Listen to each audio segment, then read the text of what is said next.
Recording in progress.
Hello. Hello, can you hear me? Yeah, okay. So let's start today. I'm actually not very well today, so this might be a shortish class. And if I fall asleep, do wake me up. Uh, okay, so no, it's not the one.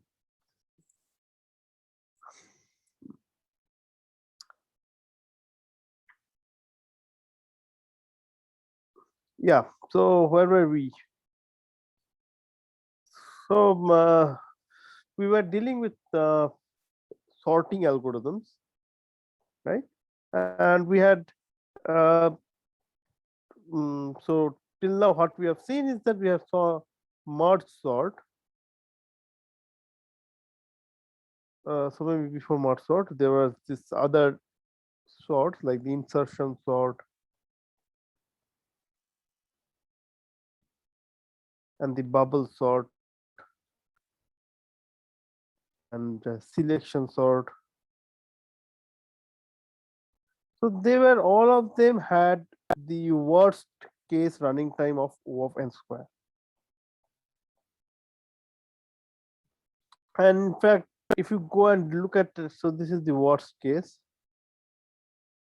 In fact, if you look at the average case also, they are also O of n square. So it's not no use there.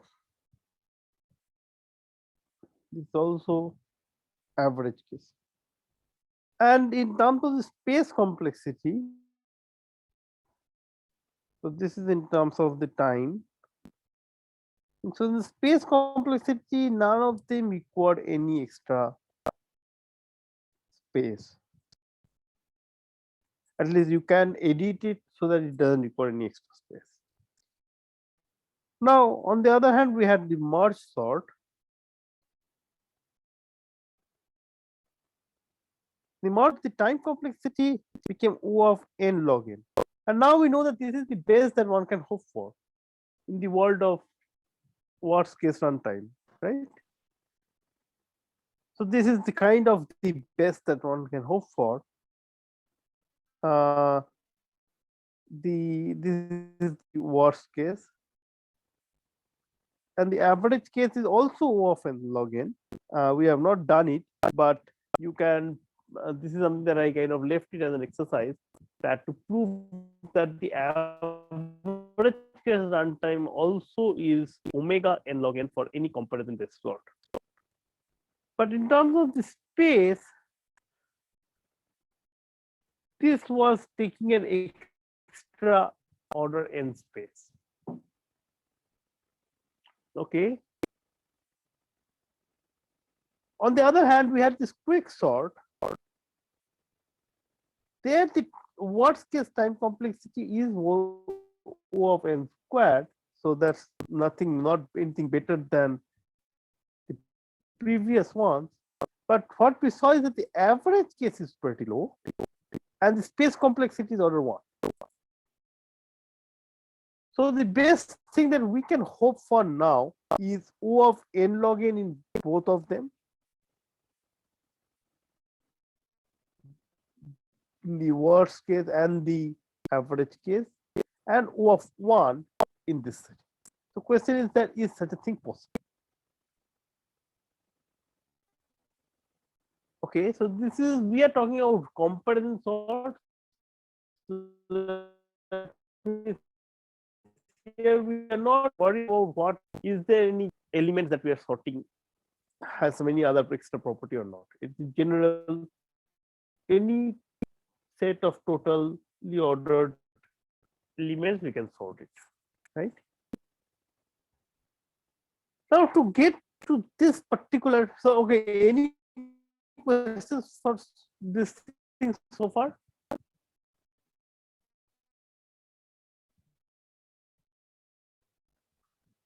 Okay. To see how can you get it, we have to go back to the insertion sort once again. Do you remember the insertion sort? Anybody remember the insertion sort? Hello? Nobody remember the insertion sort? Excellent. So we started with an input, and then we had a storage key, and while the input array was non-empty, we took an element from the array. Right. So we found our output array, and then we Right. So any point of time, you can have this part, which is some kind of, I can think of to be sorted, or at least it is organized in a proper way, and this part is unsorted. And what I do is that I can at any point of time take the last one that is there and take this one out and go and find out where to put this one in the sorted list properly. And we do that. And when we do that, after I'm done with it, what happens? I have a slightly bigger sorted area and slightly less smaller unsorted area, right? And we continue like that.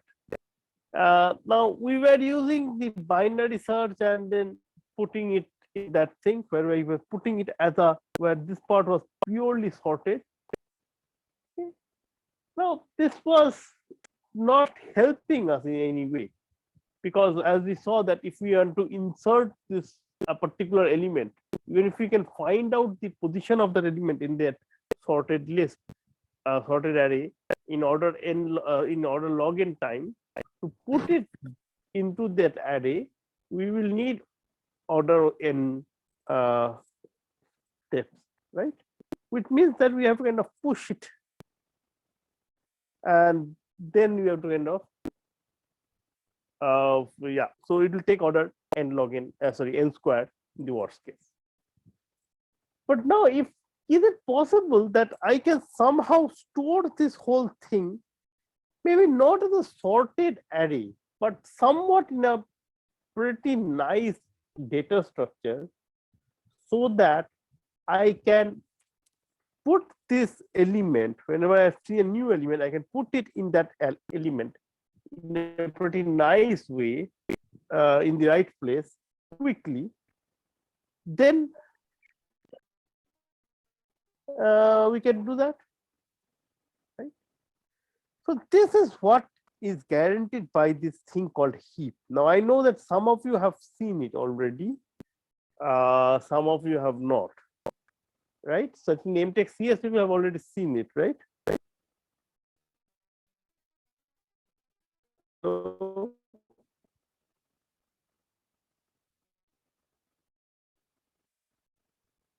is there any MTech CS people in this room right now?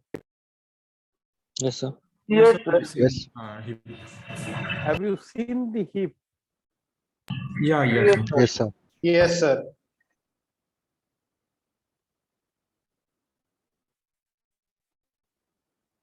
Okay. So can you explain, tell me what is a heap?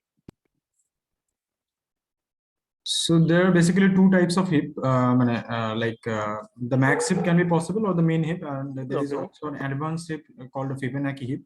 But we are not Let's aware. deal with the mean heap, yeah. Yeah. For case of mean heap, actually, if we consider three elements as a tree, then the root of the tree will be having a lesser value than its children. That is the main concept of mean heap. And successively all the And children some other elements property? Any other property of heap? Complete binary tree. It's a complete binary tree, right? Good. Yeah, right. So heap has basically two properties. One is that just like in the case of binary tree, what is it that binary search tree that you do? Now, the MTech CRS students, have you seen binary search tree? MTech CRS students, Yes, sir. have you seen binary search tree? Yes, sir. What is a binary search tree? It is a binary tree where if we search some element, some element which will be the lesser element will be in the left node and the bigger will be the right node. Okay, it's not research, but it is a storing. It's a way of storing the Elements actually. right? Yes. Okay, so you stored the elements in a tree structure in some sense. Okay, an idea is that you in a binary search tree, if you put something like say 5 over here, anything in the left child has to be lesser than I mean, all the things that are stored in these nodes has to be less than 5, and anything on the other side, on the right subtree, has to be more than 5. So maybe I can store a 7 over here, a 4 over here, and this can be 3, this can be 4 again, this can be 5, this can this be 6? Is this the binary search tree? No, sir. Um, Why not? so, are you allowing for Yeah, repetitions? someone of you answer. Yeah, I'm allowing for repetitions.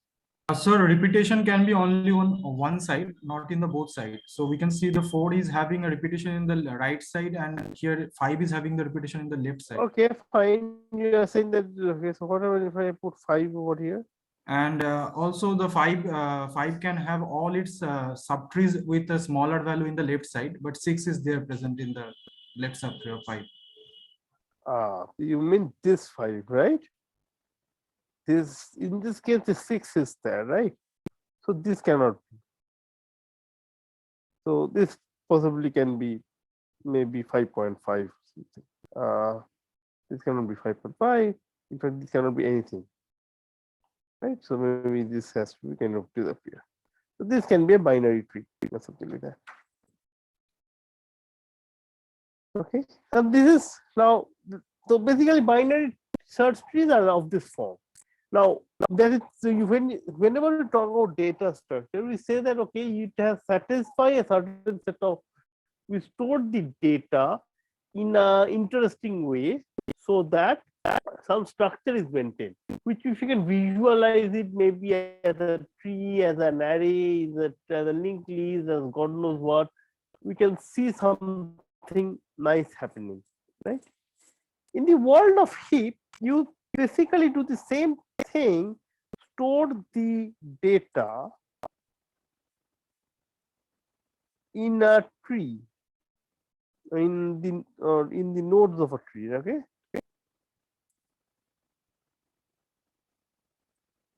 Of a binary tree.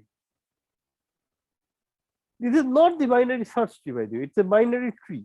Binary tree meaning every element has either 2 children or 1 children or 0 children, right? But the binary tree has to have some property. What? Number one, the node, okay, the numbers, I will use the word numbers, say, but this is the data. Numbers stored in any node is less than, so by this is, as somebody was saying, this is called a mean. We can also talk about maxim, but we will not talk about it right now. Is less than, or maybe less than or equal to, is at most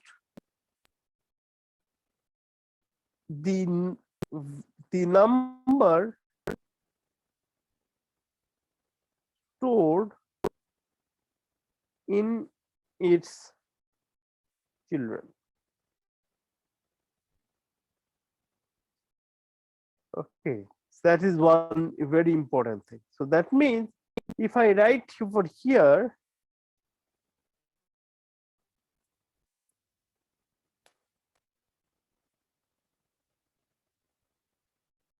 okay, say this is a 3, then this cannot be anything but something like 3, 5, 9, 8, 8, 5,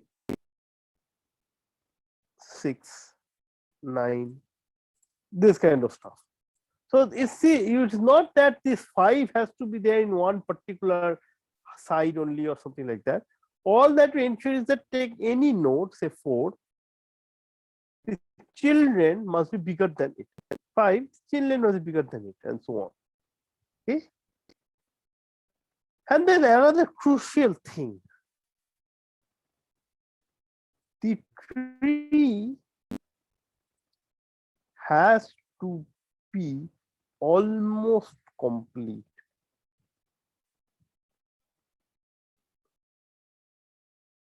Now, what do I mean by that? See, in this case of a binary search tree, it can be pretty long. One branch might be a very long branch, and the rest of them can be small. Here we don't want it. Here we want it to be as complete as possible. So in other words, this is not almost complete. And almost complete means that except for the last one, everything else is full. Okay. And for the last one, if you start from the left, all of them are full till a time. So this is the complete tree. Okay. Maybe I can make you another complete tree. Maybe say if I remove this one, this can be a complete tree. Almost complete tree. Meaning again, if I say it again, except for the last one, everything else is a complete binary tree. And the last one is full from the left to right. It's filled from left to right. So here maybe this can be 9, this can be 8, and that's it. Okay. Is this clear? This heap? Yes, sir. Yes, sir. Okay, maybe I'll ask a few questions. Ayushi, are you there? Ayushi?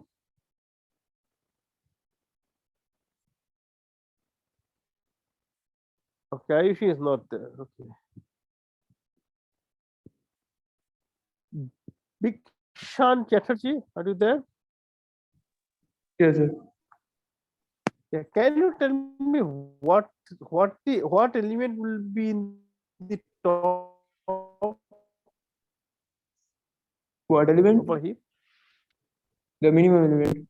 Will be top of a heap, the minimum element. Why? Can you just quickly give me a quick answer? Because everything. Yes, so everything in its children is bigger, and everything in their children is bigger. So everything in the Right. left Okay. subject is So bigger. everything. So this is smaller than its children. Anything after that is smaller than, is bigger than this children, and so on. So the top element must be the minimum element. Yes. Right? Okay. Yes. Good. So maybe you ask Devoshri, are you there? Yes, sir. Devorshi. Hello. Yeah, Devoshri. Am I audible? Can you Yes. say what is the depth of a tree? So, sir, if there are n elements, given it's a complete binary tree, it would be log 2n. Because suppose Log the depth of the 2n. yes. So Why log 2n? ceiling of that basically it's a complete binary tree. So let's say the depth of the tree is 8. Then at every step we can see that the final is 2 to the power 8 leaves would be there in the last layer. So from there we can Yeah. derive that. Yeah. Okay, it will be log 2n. Yeah, log base 2n. Yeah. Yes, I'm yes. assuming That's what I was saying. Yeah. the ceiling of that. Considering of that, yes. Okay, good. So depth of the tree is log n base 2, and the depth is the topmost thing contains the minimum always, right? So these are the two properties that we can already see. Okay. Now, if I number these trees, okay, number the nodes, okay, let me number it using a different color. Maybe, can you see green color? So if I number this 1, 2, 3, 4, 5, 6, 7, 8, 9, 10. You see how I numbered it? I numbered the top root as 1, and then I always move from left to right for each layer one by one. Okay, I can number the nodes. Now let me ask you, Kuntal Pramanik, are you there? Kuntal? Yes, sir. Yeah. So can you tell me the left child of this root of the node number 3? What is the left child of the node number 3? 8. No, 8 is the value. 8. What is Yes, the yes. number? Number means index. Index. Sir, you have wrote there 6. Okay, I wrote the 6. So left of child of 3 is 6, right? What is the left child of 4? 8. 8. 8. 8. Oh, I mean, it is 2. Very good. 2 into 2 what into is the left 4. child of 5? 2 into 5. I mean, that will be 10. Just multiply. We have to So- multiply that with 2 to get the child. Right. And for left So child, left- we have to multiply it 2, and for right child, we have to multiply it with 2 and then add Of 1. I is right. Very good. So the right. So you are from the MTech CS or MTech CRS? CS. Kuntal Pramani? CS. So you have Yes, seen yes, this one yes. earlier, right? I assume Yes, yes, yes. you have seen this one earlier, right? Okay. Yes, yes, yes. Good. So see, this is also a very useful property of heap. That if I am at the root level I, then to go to the left child of I can immediately go to the child 2 of I. And if I write it as right child of I can go 2 of I plus 1. So in fact, note this one, that if I want to write this particular, so while I want to view this whole thing as an tree, actually this whole thing will be stored in a array. How will it be stored? I need some more. First will be the topmost 1, 3. So 3 is the number, right? Then 2, 4. Then number 3, 5. Number 4, 8. Number 5 is 5. Number 6 is 8. Number 7 is 9. Number 10, number 8 is again 9. Number 9 is 8. Number 10 is 6.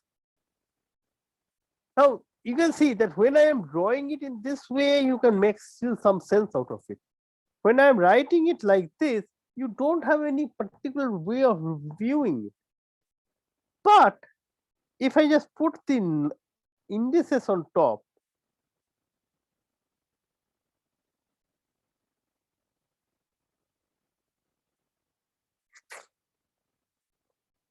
do you see that? I mean, this is automatically, you can see that there exists a tree structure. What is it? That, oh, okay, I am at number 3. What is the left child of this particular node containing 5? Okay, this is the third one. So left child will be 6. Okay, so left child will be 8. Similarly, what will be right child will be 7. I can go there. Or if I am at 9, I say, what is the parent of 9? What is the parent of 9? Parent of 9 is just the floor of this quantity by 2, right? Which is 4. And now see here, 9 has parent 4. So the useful thing of why can we do it? We can do it in this way is because this heap structure is guaranteed to be complete or almost complete. Because of that, we can, while we can think of the heap as a tree, it is also actually being done in a array. Okay, so in some so you can also write parent of I is this floor of I by 2. Okay, excellent. So now you can ask, what is the use of this all garbage that you are doing? Yes, it's a heap structure. It has some structure in it, and fine. But this looking at this array, you can say that it is clearly not sorted. There's some weird thing is being done here. And you're completely right. Okay. But then I can want to do that. Okay. What can I want to do? I want to do two things. I want to insert a element. And number two is that I want to delete the root. These are the two. So this is also called the extract mean. Means I want to extract the mean object, and the other one is insert an element. So let me see how can these two operations be done here. Okay. So what happens if I say I want to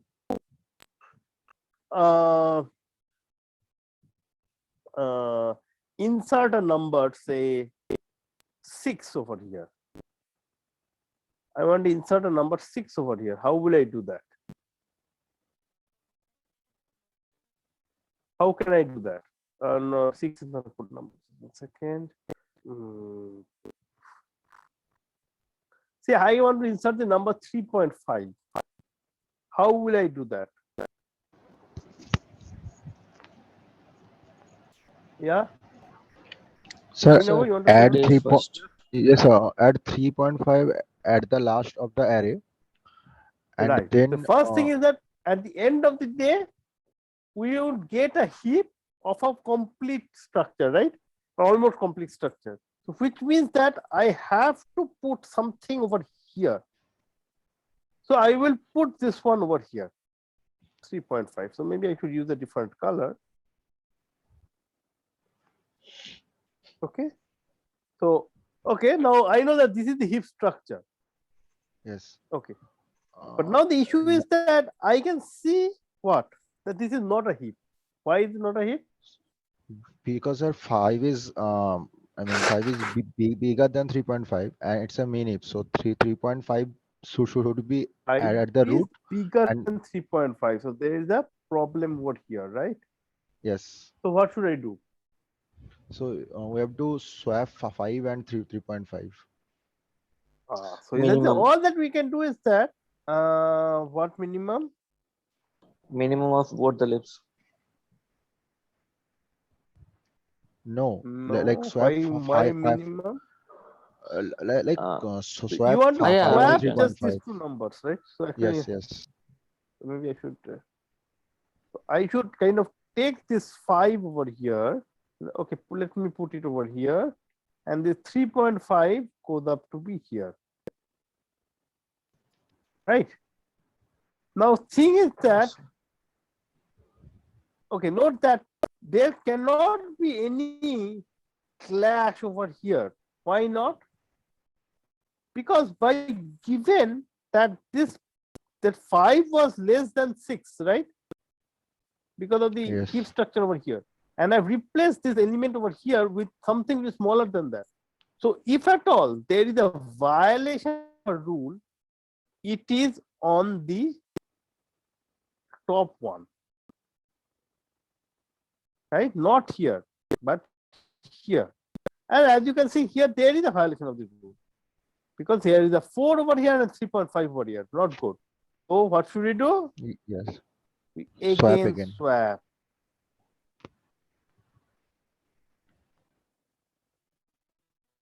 And again, because previously this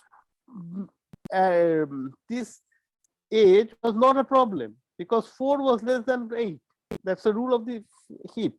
But now we have swapped 4 and 3.5. 3.5 is less than 4, and that's exactly why we swapped it. And so there is no violation over here also. So violation is only if at all here. But here, is there a violation here? No. So I'm done. So at this point, I have managed to add this stuff and add this element 3.5 to this node, to this heap. Is this clear? Yes, sir. Yes, sir. Okay. Shashwat Mandal, are you there? Yes, sir. Yeah. So is it clear to you? Yes, sir. Okay. So can you not tell how many steps did I take?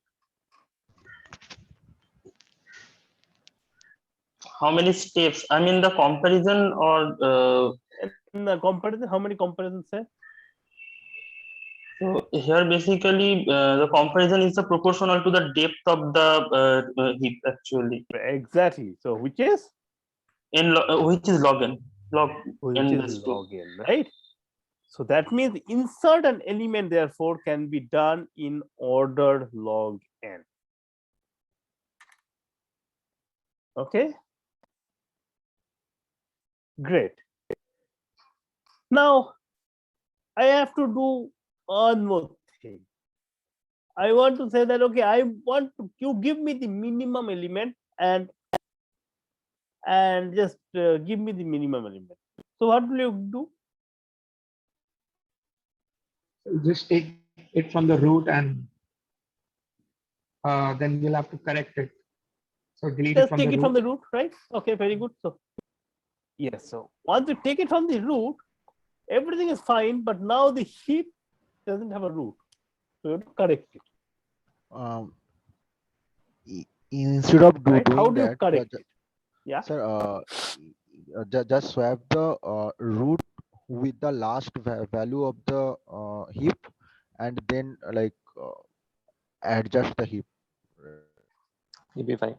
Right. No, so I don't get you. Sorry. So basically what I'm saying is that Can you at repeat first again? swap the root. Yes. So basically I'm saying that swap the root with the last value of the heap, or swap one with 5 here, and Exactly. then That's exactly what we will do, right? yes. Yes. Then adjust, right? Yeah, Yes. exactly that's what we will do. So you see, once the minimum is done, the node, the root is without any head, right? Without a dot. Also, you realize that the number of elements in this subtree, in this tree, has gone down by 1, right? So the tree structure has to be different. In other words, this particular, the last one has to be removed. Just first fix the tree structure. So let me remove this tree structure. Okay, of course, the tree structure is gone, but the 5 is here. So what should I do? I'll put it here. So this is exactly what you guys were saying, that you swap with the two things, right? You swap the last one. So important thing here is with the heap is that always maintain the almost complete structure. That's the most crucial part. As long as you are maintaining the almost complete structure, then there will be violations that can be sorted out locally. So for example, here right now there is a violation over there, right? So 5 is bigger than this 2. Then what do you do? So just swap them. You just swap them, right? You can go down and you can swap this 2. Oopsie.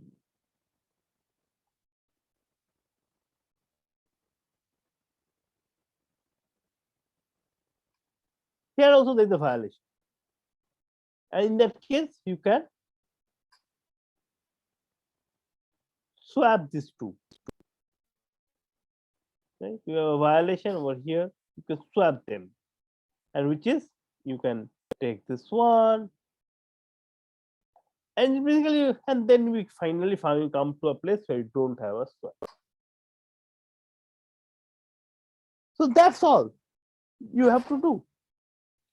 So again, here we kind of do a first remove the minimum, swap it, and we basically push it down. Right. So total number of steps taken again here is nothing but order the depth, which is log n. Okay, excellent.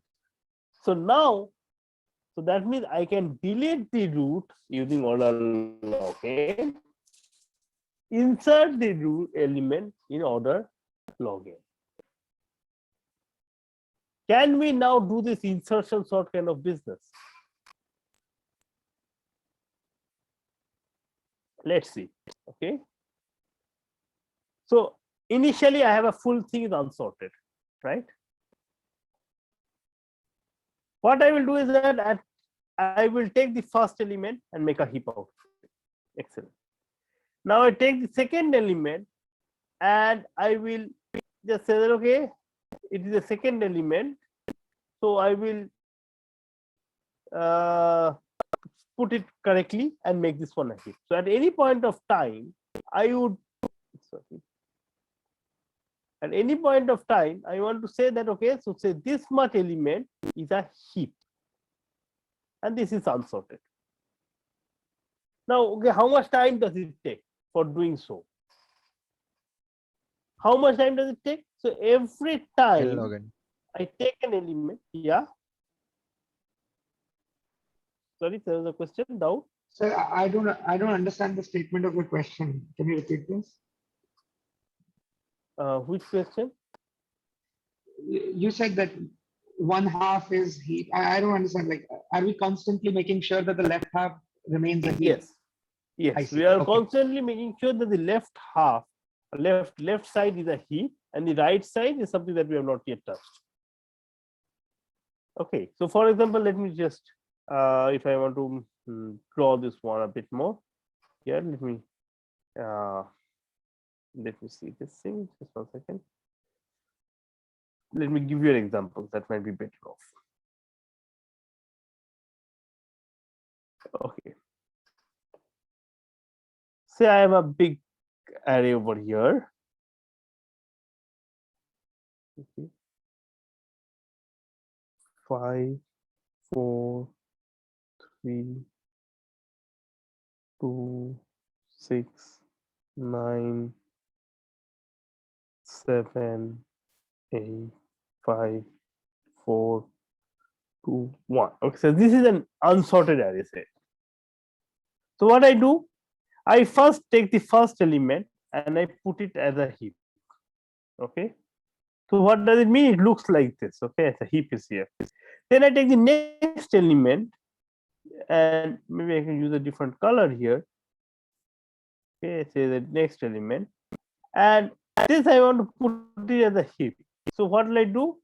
I will of course put a element here and then I have to swap these two things. So sorry, I have to add a 4, which is not good. So I have to swap it. This is my heap. Now I take what? I will move this whole thing up a little bit more to the next side. And I said, okay, let's put a heap over here. Okay. So 3. Okay, this is also not a heap. So I will, this is kind of heapify. So I'm using this insert. So what I will do is that at each point of time, so I first used the concept of insert 5 in a heap. Okay. So I created a heap H, which is an empty. So initialize H as an empty set, insert in this heap, and then I inserted 5 in this heap, then I insert 3 in this heap, and so on and so forth. I keep on inserting heaps, right? So here, say I will say, okay, now I want to insert 2. Insert 2 in this heap. How will I do that? So I will have to add this one, add a 2. Now, okay, this is not a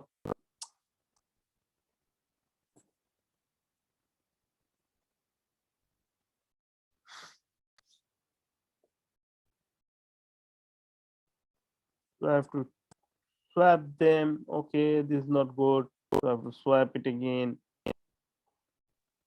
So all of this is happening in place, right? Or you're creating a different data? I am doing it in place. That's why I'm doing it here. Okay. Okay, that is very crucial. I am doing everything in place. Okay, so this heap is only in the head. This is the heap. Okay, so in fact, what will you happen? So in fact, how I told is wrong here. Okay, so this is not how it would be. So this heap at this point would not look like 5, 4, 3, 2. What will it look like? It would look like 2, 3, 4, 5. Okay, so maybe I should not add something. Maybe we can add another stupid thing, say 9 over here, say 9. 9 is not good. Okay, fine. Let's do 9. Okay, and then let me just add this one as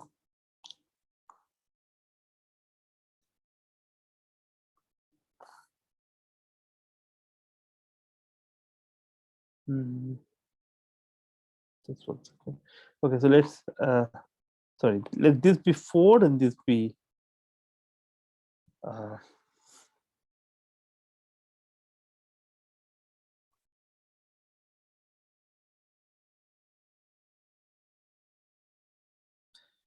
say 3.5. Okay, so what will happen now?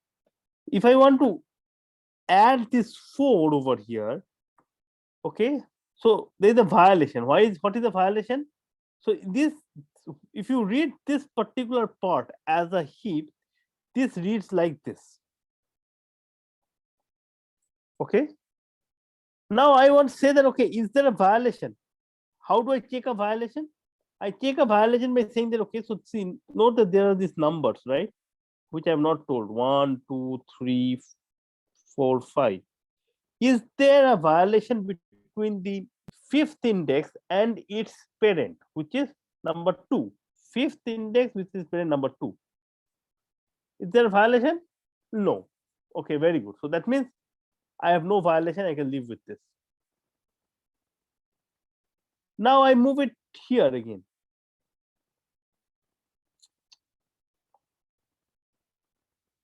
So this means that I am adding a new node over here, 3.5, right?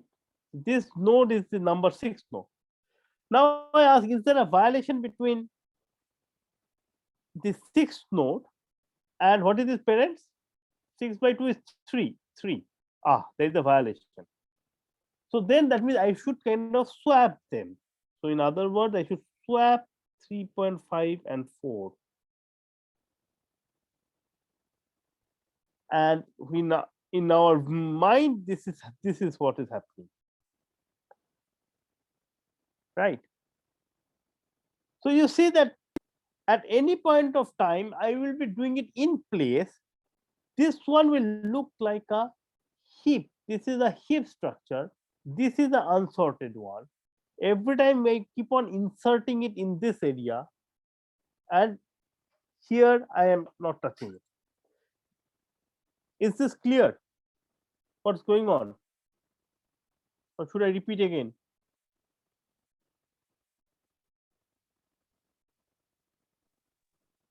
Okay, since I have not getting any news, any response, I'm assuming it's all clear. So, but one thing to notice that after doing all of it, see that this is not sorted.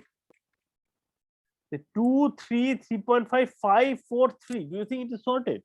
It is not, but it is a heap. Okay.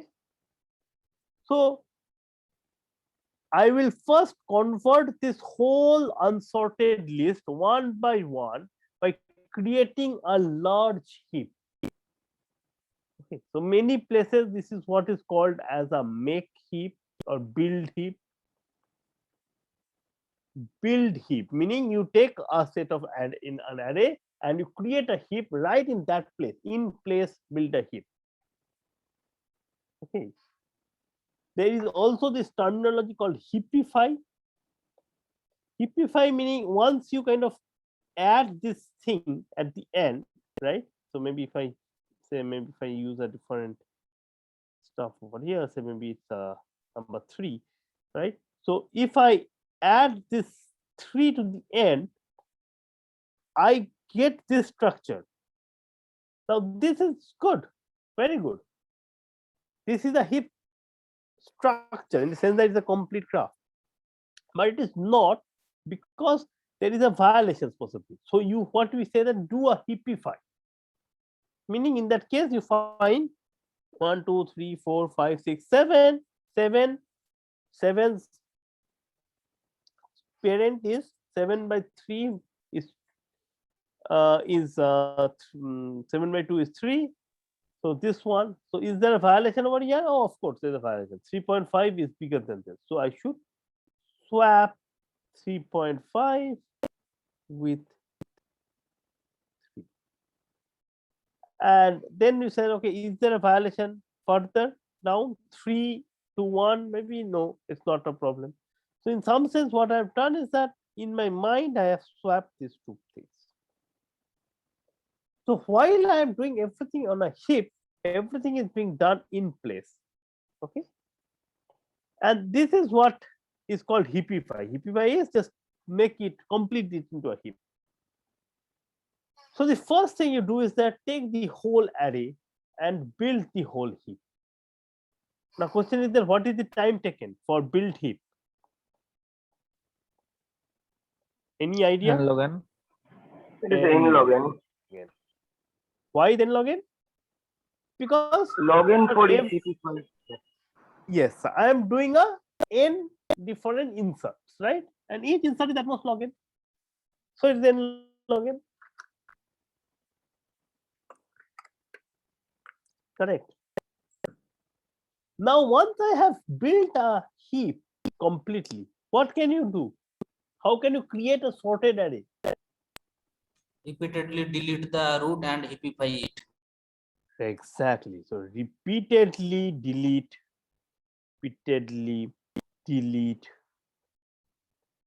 root, or basically this is extract mean. Okay. And heapify, meaning these two together basically forms the extract mean. Repeatedly extract the mean. And of course, after doing so, we are done. We will be waiting. So if I now I said, okay, now extract mean. Good. 2 is extracted. Sorry. So 2 goes out. 2 goes out, right? And I want to heapify it. Basically means I want to move this 3.5 over here and delete all of these things. And then I kind of heapify it by kind of pushing it in some direction. Right. And yeah. So be it. So I kind of keep on swapping. Good. Now I extract 3. Extract mean again, and I will get sorry, 3 will come out. Note that everything of this kind also can be done in place, because once you have the heap stored in an array, by heap, every time you extract mean, it will go down, right? A little bit. So which means you can have space left over, which you can keep on use for storing this all this stuff. So again, this extract mean and delete, how much time will it take? It will again take order n log n, because every time you do an extract mean, it is n log n, you repeat it only n times. So with all of these things, what we have is that we have the heap sort.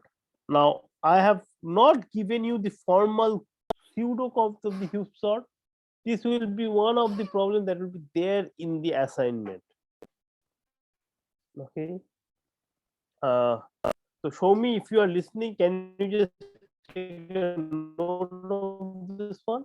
Asking them to give a full proof of the heap sort and the pseudocode for all the heapify, extract mean, build heap, and the actual pseudocode of the heap sort. This is also something that we can ask you to implement in a program. Okay, so the heap sort, this is in place. What does it mean? The space complexity is order 1. I am not taking any extra space, and time complexity is order n log n.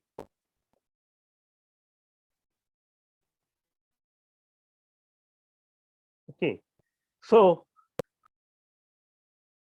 in some sense, what we have is that if you go back over here, heap sort in some sense trumps everybody. So this thing is the heap sort. Heap sort has the best running time as well as its best space complexity. Okay.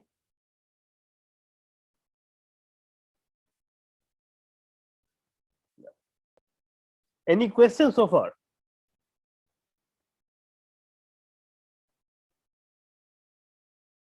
Okay, so if you are, all of you are so understood all of this, can you please tell me what is the most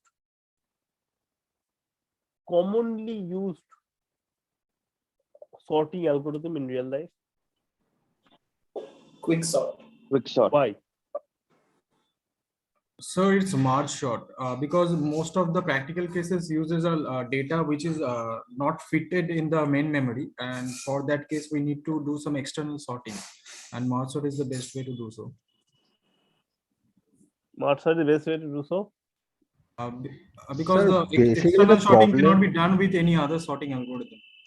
Sir, basically the which sort is better is depends on the problem, right? If the size of the values are small, so you can like do like it depends on the problem, right? So you cannot say Depends on that the to which problem. sort Okay, is. but I can ask you the following thing. Okay, so you have used the sorting algorithms. There are inbuilt sorting algorithms in Python, in C, in Java, and so on. What are those? The So Python uses team sort, sort. right? And it's an adaptive algorithm that it's like Right. it's not a singular algorithm of any of these. It's a combination in some sense. It's a combination. Depending on the inputs and everything. That is completely true. Many of them uses the combination algorithm. But I should also point out that other than these 3 complexity measures and all of those things, there are some other properties that an algorithm might want to look at. Okay, that's why I asked you this very question. First of all, this is something that we had talked about earlier, that merge sort and quick sort, both of them have some parallelizable capacity. Right? We are splitting it into 2 halves and then we are kind of sorting them individually and then, right? So these two have some nice parallel, it can be used, the parallel architecture can be used. That is not the case with heap sort. Number one. So that is a very important. Yeah. Isn't quicksort used in practice more often? Because actually, in average, a lot of time. Exactly. That's the other thing that I was saying. Yeah. Okay. So while everything is written in O of log n, a natural thing is that what is the constant in that O? Something that we have not talked about anywhere. And possibly most of the time in our course here, we will not be that critical about what is the constant. But in real life, constant matters, right? 2 log n versus 4 log n. It's a double the speed. So the constant here do matter a lot. And the heap sort, while it is order log n, the constant is not very low. Okay. But the quick sorts average case thing is very, very, very low. It is actually 2 or something just. So the constant matters. So in some sense, if you are kind of, I mean, if you are allowed to kind of take a lot of time, sometimes maybe something like this, order n squared in the worst case. But in average, if you can run very quickly, then quick sort is the place thing to go. So that has a very low constraint. Now I have, okay, so I kind of talked about this randomized algorithms quick sort, right? Yeah, so Saptarshi, you have some questions? Yes, sir. So actually, in case of heuristic learning, there is a thing of selection that if we can divide the array into some 5 parts, there is a way of achieving in the best case for the quick sort.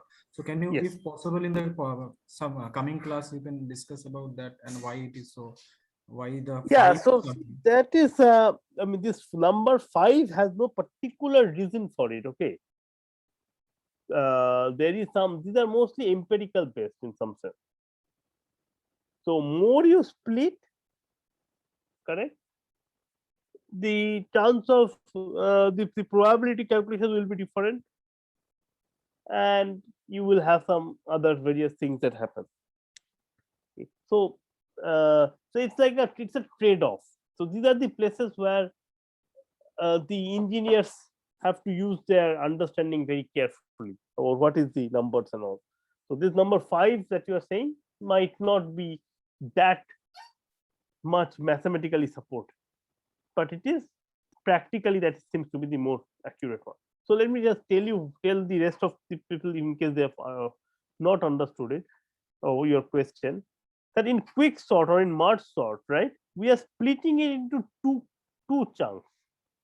But why 2? Why not more? Why not 3 chunks? Why not 5 chunks? Why not 10 chunks? Why not 20 chunks? Right? And then do it.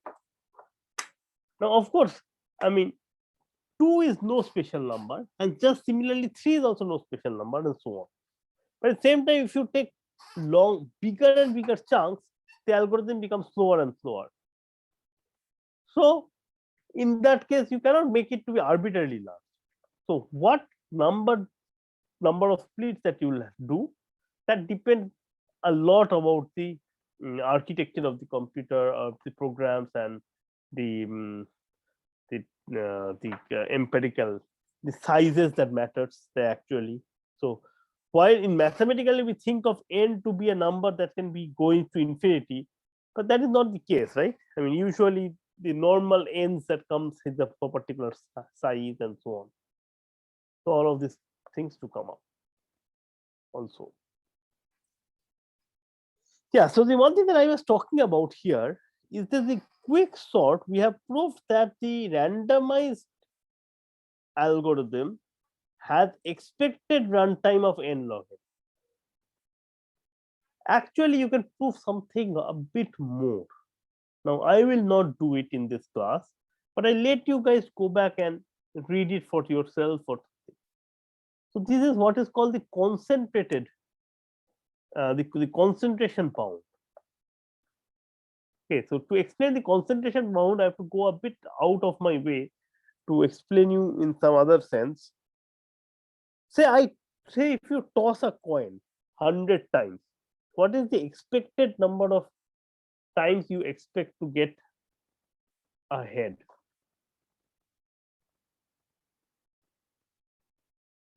Hello? If I toss a coin, fair coin 100 times, what is the expected number of heads? 50. 50. What does that mean? It means that, okay, of course, number 1 can also happen with some probability p, right? The number of heads can be 1, number of heads can be 2, right? So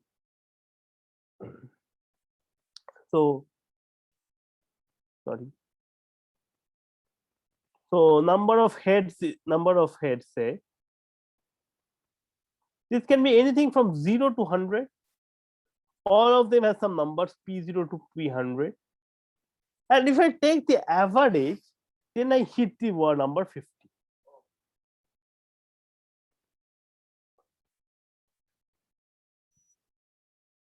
Okay, fine.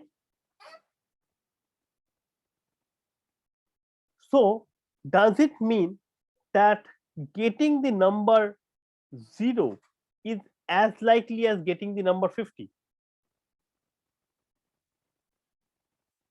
No, sir. No. Okay, there is no reason not to. It might be that, see, if I have a random variable where all of these probabilities are same, okay, so the probability of getting 0 is same as the probability of getting 1, is same as the probability of getting 100, all of them are same, then also the average will be 50. Yes, so it depends on the underlying distribution. If it's a So it uniform depends on one, the underlying distribution, right? So just by saying that the number of points is number of heads is 50 on expectation is not giving you that much of a knowledge of the distribution, correct? But in the case of coin tossing, you can prove that probability, say that probability that the number of heads is between, say, 40 and number of heads is between 60, this is more than 0.9. You can prove this. Okay, this is especially true for this coin tossing case. So that means, note that it is 40 over here and 60 over here. So this is just 20 numbers, and then there are 80 numbers outside. Yet the sum of the probability in this setting is almost full, 0.9. So this is what is called concentration. This is actually an even more powerful thing than expectation. So it means that if I toss a coin 100 times, not only do I expect to see 50 kind of heads, with very low probability I am going to deviate away from 50. I will see too low or too high numbers. Okay, this is also the case for randomized quicksort. Okay, so the expected runtime of randomized quicksort, this we had proved to be equals to n log n. This is good, but you can prove more.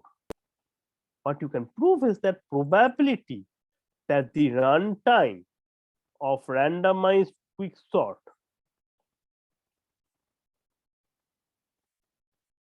is more than, same. So actually, in fact, this, I think, if I'm not wrong, this one you can prove it to be 2 log n,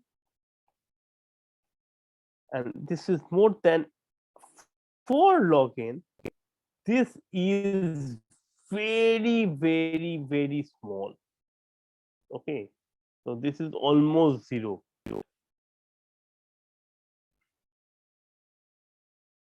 What it means is that while the worst case runtime of quicksort is n square, not only is the expected runtime 2 log n log n, but the runtime of the randomized quicksort is very close to n log n, almost always. Okay, so this is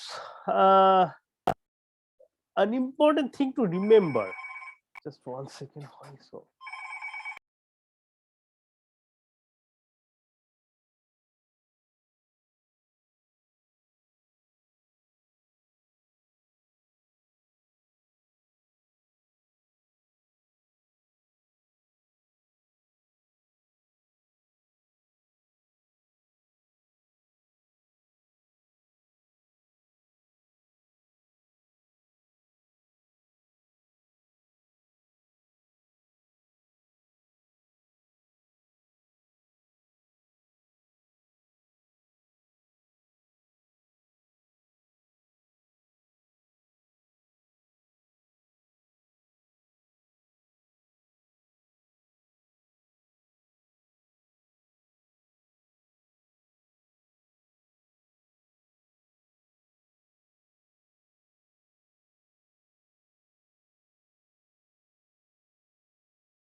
Yeah, hello. Yeah, so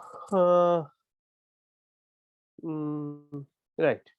So this is what so whenever you are to judge the various different algorithms, so there are lots and lots of different aspects of an algorithm that has to be looked into. And as some of you have told that the actual commonly used algorithms are possibly none of them. It is actually a combination of all of them. But in some sense, while we are going to, we saw that okay, the heap sort asymptotically is the best algorithm that is there.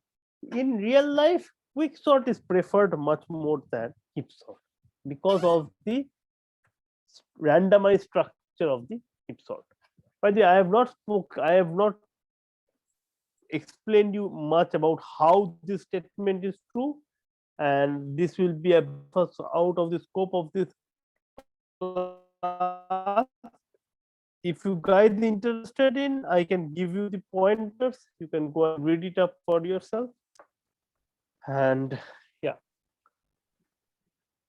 Okay. So any questions so far? Yeah, sir. You said that heap sort is not really that good. Yeah. Even though the version that we have implemented is actually suboptimal, right? The insertion bit, we can improve upon it substantially, make it order n. The first half. By a constant or something, but that's not still that will not defeat. I see. Yeah. I did not get the last question. Constant Can you repeat kindly, sir? Like, I could not understand what the question was. Like improving on the bounds, the last part. So you cannot improve the bound of heap sort asymptotically, but if you look at the constants, there are some tricks that you can do instead of just the exact insert. So what I did was that I first showed how to heapify it, then remove them one by one. You can do some other tricks which will improve the constants in the n log n somewhat, but even then that would not beat the constants of heap sort, the quicksort. Yeah, it will make it n log n plus n, so it will still be n log n, but yeah.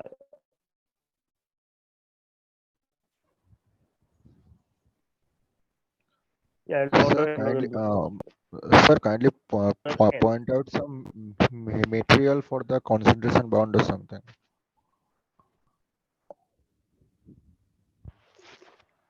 Sure, I will do that. I will put the links in the web page.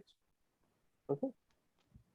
So, if you have you done the probabilistic methods, probability course?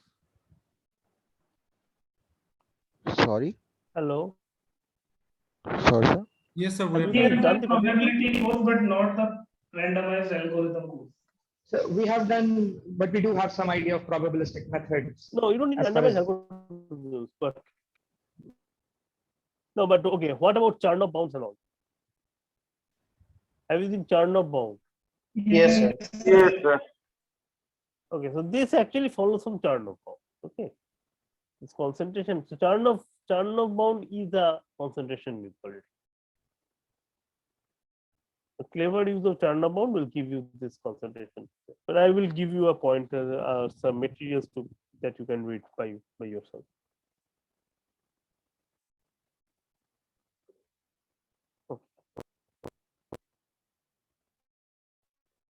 Okay, so any other questions?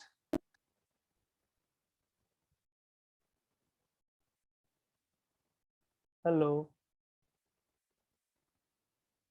Okay, so if not, sir, I think I will stop here today. I'm under the weather a bit, so I will continue on Monday again, and then we will take it from there.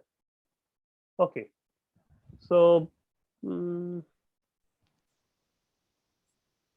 okay, so I think there will be one assignment that will be posted sometime in the next couple of days, and you have to submit it in 7 to 10 days time, and yeah, that's it. Thank you, sir. Okay, thanks. Right.